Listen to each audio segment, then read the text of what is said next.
ಎಲ್ರಿಗೂ ನಮಸ್ತೆ. ಇವತ್ತು ರಾಮ್ಸಾರ್ ತಾಣದ ಬಗ್ಗೆ ತಿಳ್ಕೊಳ್ಳೋಣ. ರಾಮ್ಸಾರ್ ತಾಣ ಅಂದರೆ ಏನು, ಅಥವಾ ವೆಟ್ಲ್ಯಾಂಡ್ ಅಂದರೆ ಏನು ಅಂತಂದ್ಬಿಟ್ಟು ತಿಳ್ಕೊಳ್ಳೋಣ. ಯಾಕೆ ಅಂದರೆ ಇತ್ತೀಚಿನ ಇದು ಇಂಪಾರ್ಟೆಂಟು. ರಾಮ್ಸಾರ್ ತಾಣ ಅಂದರೆ ಅಂತಾರಾಷ್ಟ್ರೀಯ ಮಹತ್ವ ಹೊಂದಿರುವ ಜೌಗು ಪ್ರದೇಶಗಳನ್ನು ಅಥವಾ ನೀರು ನಿಲ್ಲುವ ಹರಿಯುತ್ತಿರುವ ಪ್ರದೇಶಗಳನ್ನು ರಾಮ್ಸಾರ್ ತಾಣಗಳು ಎಂದು ಕರೆಯುತ್ತಾರೆ. ಇನ್ನೂ ಸರಳವಾಗಿ ಹೇಳಬೇಕು ಅಂದರೆ ಅಂತಾರಾಷ್ಟ್ರೀಯ ಮಹತ್ವ ಹೊಂದಿರುವ ಜೌಗು ಪ್ರದೇಶಗಳನ್ನು ರಾಮ್ಸಾರ್ ತಾಣಗಳು ಎಂದು ಕರೆಯುತ್ತಾರೆ. ಉದಾಹರಣೆಗೆ ಕೆರೆಗಳು, ಸರೋವರಗಳು, ಮ್ಯಾಂಗ್ರೋವ್ ಕಾಡುಗಳು, ಪಕ್ಷಿಧಾಮಗಳು ಇತ್ಯಾದಿಗಳನ್ನು ಒಳಗೊಂಡಿವೆ. ರಾಮ್ಸಾರ್ ಹೆಸರು ಹೇಗೆ ಬಂತು? ನೀರು, ಜೈವವೈವಿಧ್ಯ ಮತ್ತು ವಲಸೆ ಪಕ್ಷಿಗಳನ್ನು ಸಂರಕ್ಷಿಸಲು ಎಲ್ಲ ದೇಶಗಳು ಸೇರಿಕೊಂಡು 1971ರಲ್ಲಿ ಫೆಬ್ರವರಿ 2ರಂದು ಇರಾನ್ ದೇಶದ ರಾಮ್ಸಾರ್ ನಗರದಲ್ಲಿ ಅಂತಾರಾಷ್ಟ್ರೀಯ ಒಪ್ಪಂದವಾಯಿತು. ಆದ್ದರಿಂದ ರಾಮ್ಸಾರ್ ಪ್ರದೇಶದ ಈ ಒಪ್ಪಂದದಿಂದಾಗಿ ರಾಮ್ಸಾರ್ ಎಂಬ ಹೆಸರಿನಿಂದ ಕರೆಯಲಾಗುತ್ತಿದೆ. ಆವಾಗ Iran, Australia, Finland, Switzerland, Netherland, United Kingdom ಈ ದೇಶಗಳು ಪ್ರಥಮವಾಗಿ ಈ ರಾಮ್ಸಾರ್ ತಾಣ ಸಮಾವೇಶವನ್ನು ಮಾಡಿ ಈ ಒಡಂಬಡಿಕೆಗೆ ಸಹಿ ಮಾಡ್ತಾರೆ. ಇದನ್ನು ಅಧಿಕೃತವಾಗಿ 1975ರಲ್ಲಿ ಜಾರಿಗೆ ಬರ್ತದೆ. ಇದು ಭಾರತ 1982 ಫೆಬ್ರವರಿ 1ರಂದು ಇದಕ್ಕೆ ಸೇರಿಕೊಳ್ತದೆ.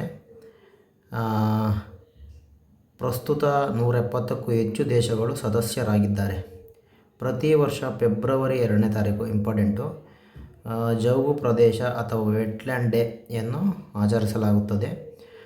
ಪ್ರಪಂಚದಲ್ಲಿ 250ಕ್ಕೂ ಅಂದರೆ 2500ಕ್ಕೂ ಹೆಚ್ಚು ರಾಮ್ಸಾರ್ ತಾಣಗಳು ಘೋಷಣೆಯಾಗಿದೆ.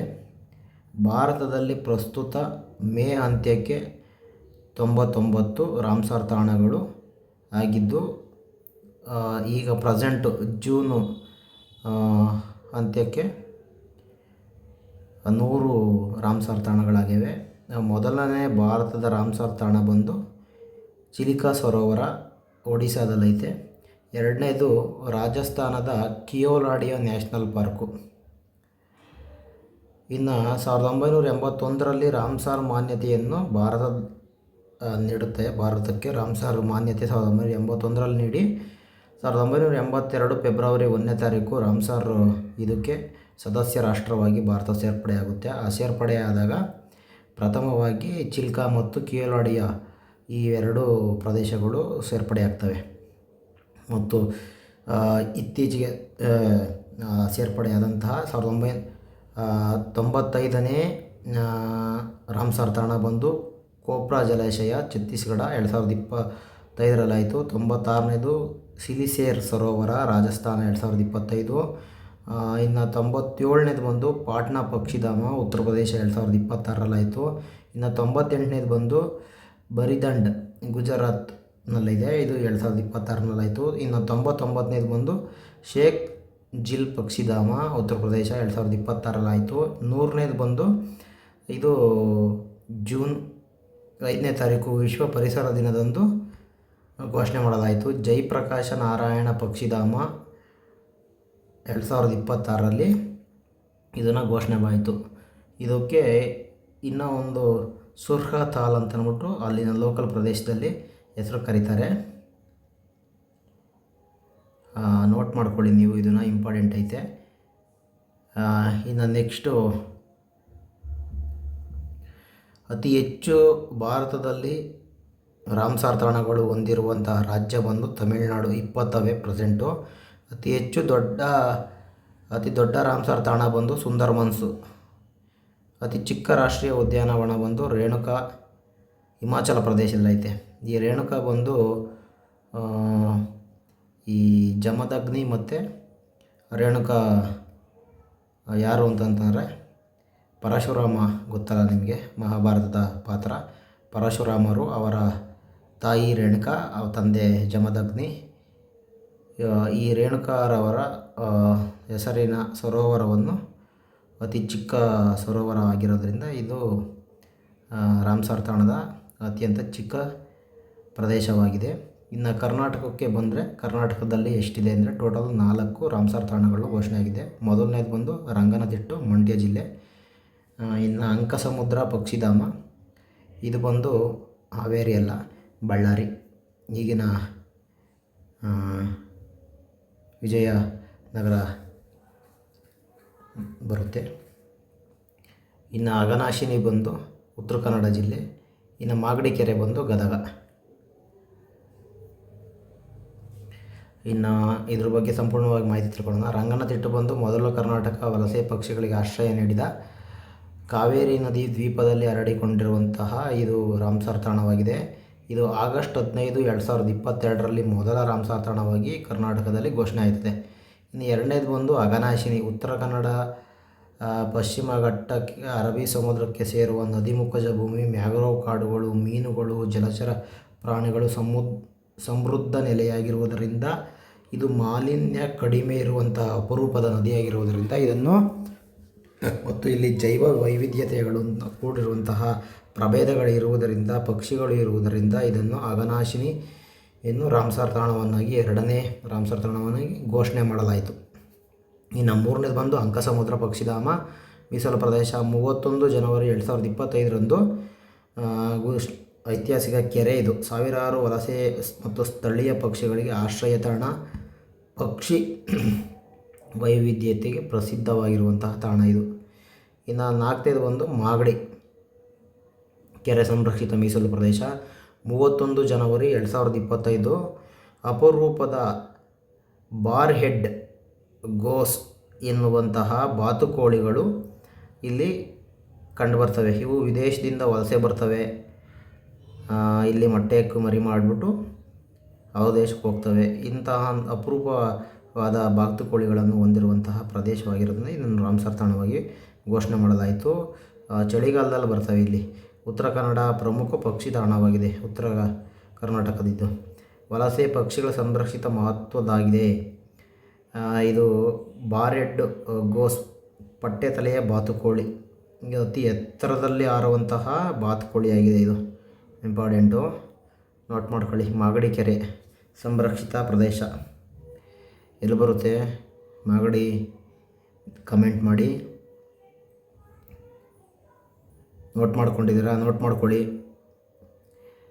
ನೆಕ್ಸ್ಟು ಈ 100ನೇ ರಾಮ್ಸರ್ ತಾಣದ ಬಗ್ಗೆ ಇನ್ನೊಂದು ಸ್ವಲ್ಪ ತಿಳ್ಕೊಳ್ಳೋಣ. 100ನೇ ರಾಮ್ಸರ್ ತಾಣ ಜೂನ್ 5ನೇ ತಾರೀಕು ವಿಶ್ವ ಪರಿಸರ ದಿನದಂದು ಘೋಷಣೆ ಮಾಡಲಾಯಿತು. ಸ್ಥಳ ಬಂದು ಉತ್ತರ ಪ್ರದೇಶ, ಜಯಪ್ರಕಾಶ ನಾರಾಯಣ ಬರ್ಡ್ ರಿಸರ್ವ್ ಅಂತಂದ್ಬಿಟ್ಟು ಅನೇಕ ವಲಸೆ ಪಕ್ಷಿಗಳು ಇಲ್ಲಿ ಆಶ್ರಯ ತಾಣವಾಗಿದೆ. ಮೀನು, ಜಲಚರ ಪ್ರಾಣಿಗಳು, ಇತರೆ ಜಲಚರ ಜೀವಿಗಳು ಇಲ್ಲಿ ಆಶ್ರಯ ತಾಣವಾಗಿದೆ. ಇನ್ನು ಭಾರತದ 100ನೇ ರಾಮ್ಸರ್ ಸೈಟ್ ಯಾವುದು? ಕಮೆಂಟ್ ಮಾಡಿ. ಉತ್ತರ ಬಂದು ಉತ್ತರ ಪ್ರದೇಶ ಜಿಲ್ಲೆಯ ಬಲಿಯಾ, ಉತ್ತರ ಪ್ರದೇಶ ರಾಜ್ಯದ ಬಲಿಯಾ ಜಿಲ್ಲೆಯ ಸುರ್ಹತಾಲ್ ಅಂದರೆ ಅಲ್ಲಿನ ಲೋಕಲ್ ಹೆಸರಿದು. ಸ್ಥಳೀಯವಾಗಿ ಸುರ್ಹತಾಲ್ ಎಂದು ಕರೆಯುತ್ತಾರೆ. ದೊಡ್ಡ ಸಿಹಿ ನೀರಿನ ಸರೋವರವಾಗಿದೆ. ಇದು ವಿಸ್ತೀರ್ಣ 34 ಚದರ ಕಿಲೋಮೀಟರ್ ಐತೆ. ಚಳಿಗಾಲದಲ್ಲಿ ಅನೇಕ ವಲಸೆ ಪಕ್ಷಿಗಳು ಬರ್ತವೆ ಇಲ್ಲಿ. ಉದಾಹರಣೆಗೆ ಬಾತುಕೋಳಿ, ಕೊಕ್ಕರೆ, ಹೆರಾನ್, ಕಿಂಗ್ಫಿಷರ್ ಹಲವು ಪಕ್ಷಿಗಳಿಗೆ ಆಶ್ರಯ ತಾಣ ಆಗಿದೆ.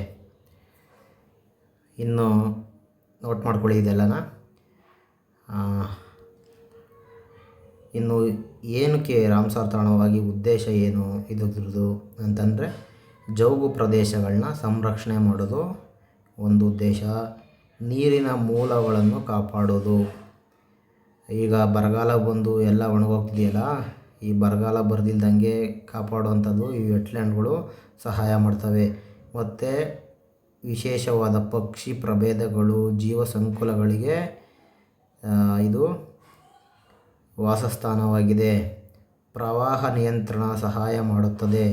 ಈ ಜೌಗು ಪ್ರದೇಶಗಳು ಹೆಚ್ಚು ಪ್ರವಾಹಗಳನ್ನು ನಿಯಂತ್ರಣ ಮಾಡ್ತವೆ, ಪರಿಸರ ಸಮತೋಲನವನ್ನು ಕಾಪಾಡ್ತವೆ. ಮೀನುಗಾರಿಕೆ ಮತ್ತು ಸ್ಥಳೀಯ ಜನರ ಜೀವನೋಪಾಯಕ್ಕೆ ಬೆಂಬಲ. ಜೌಗು ಪ್ರದೇಶಗಳನ್ನು ರಕ್ಷಿಸುತ್ತಾ ಅದರ ಸಂಪನ್ಮೂಲಗಳನ್ನು ಸುಸ್ಥಿರವಾಗಿ ಬಳಸುತ್ತಾ. ಇದು ಸುಸ್ಥಿರ ಅಂತಂದರೆ ಯಾವುದೇನು ಅತಿಯಾಗಿ ಮಾಡಬಾರ್ದು.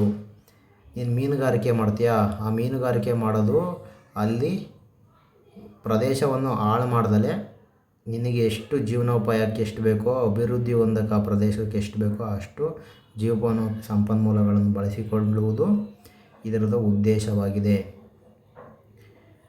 ಹಂಗಂತ ಅಲ್ಲಿರೋ ಪಕ್ಷಿ ಸಂಕುಲಗಳನ್ನೆಲ್ಲ ನಾಶ ಮಾಡೋದಂತಲ್ಲ, ಅದನ್ನು ರಿಸರ್ವ್ನ ಕಾಪಾಡೋದು. ಅಂತಾರಾಷ್ಟ್ರೀಯ ಮಟ್ಟದಲ್ಲಿ ಆ ಪ್ರದೇಶಕ್ಕೆ ಮಾನ್ಯತೆ ಹಾಗೂ ಸಂರಕ್ಷಣೆಯ ನೆರವು ದೊರಕುತ್ತದೆ.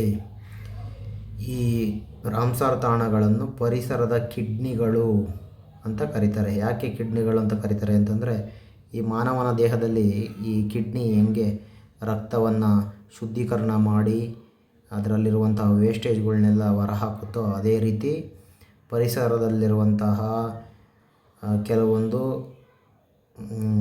ಯಾವುದು ವಿಷ ಅನಿಲಗಳನ್ನು ಇದು ಹೀರಿಕೊಂಡು ರಕ್ತ ಯಾವ ರೀತಿ ಶುದ್ಧೀಕರಣ ಮಾಡುತ್ತೋ ಕಿಡ್ನಿಗಳು, ಅದೇ ರೀತಿ ಈ ಉಗು ಪ್ರದೇಶಗಳು ನೀರನ್ನು ಶುದ್ಧೀಕರಣ ಮಾಡಿ, ಈ ಜೌಗು ಪ್ರದೇಶದಲ್ಲಿ ನಿಮ್ಮ ಮನೆ ಅಕ್ಕಪಕ್ಕ ಕೆರೆ ಅದು ಇದು ಇರುತ್ತವ, ಒಂದು ಮಳ್ಳಲ್ಲಿ ತೆಗೆದ್ರೆ ಎಷ್ಟು ಪರಿಶುದ್ಧವಾಗಿ ನೀರು ಬರ್ತವೋ ಆ ಥರ ಈ ಜೌಗು ಪ್ರದೇಶಗಳಲ್ಲಿ ಶುಚಿಯಾದ ನೀರುಗಳು ಕಂಡುಬರ್ತವೆ.